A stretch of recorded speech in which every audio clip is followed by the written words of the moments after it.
মায়া তোমাৰ নামটো কৈ দিয়া সাহিৰা তোমাৰ দিলুফা আহমেদ আচ্ছা কি ক্লাছত পঢ়া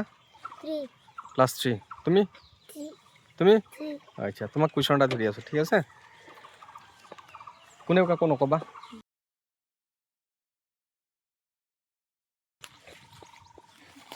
তোমালোকে খেলা নাই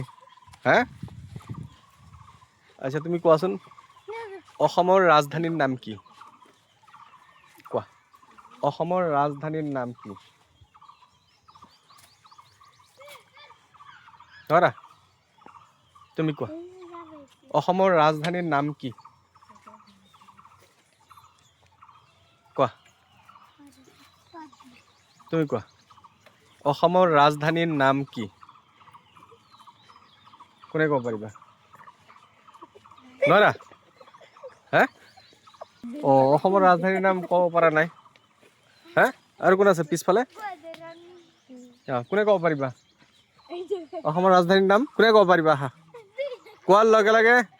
লগে লগে পুৰস্কাৰ পাবা হা তুমি আহা কোন আছে ৰবা 1 মিনিট তুমি কোৱাচোন অসমৰ ৰাজধানীৰ নাম কি দিছপুৰ দিছপুৰ সম্পূৰ্ণ শুদ্ধ হৈছে সেয়া তোমাক এটা পেন গিফ্ট কৰি আছো মই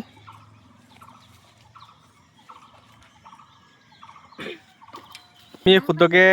এনসাৰটো দিব পাৰিছা সেইকাৰণে তোমাক মই উপহাৰ হিচাপে এটা পেন দিছো তুমি যেহেতু অংশগ্ৰহণ কৰিছা সেয়া তোমাক দিলো পেনটা লোৱা ঠিক আছে তুমি এটা লোৱা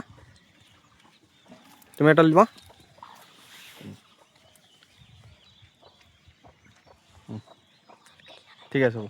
মই এটা কুৱেশ্যন কৰি আছো এটা কলমৰ দাম যদি 7 টকা হয় 5টা কলমৰ দাম কিমান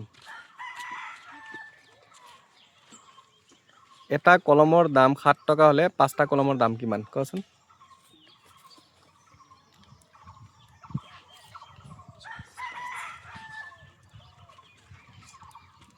তুমি 35 টাকা ধুনীয়াকৈ এনসাৰ দিছে কিমান হ'ব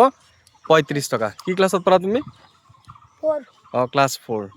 স্কুলে কানা স্কুলত নগলে কি হ'ব তাৰ সি সোনকালে কৈ দিছে হা তোমালোকে গৈ পেলাই তোমালোকে দৌৰি আছা হা হা ঠিক আছে তোমাক এটা গিফট দিছো মই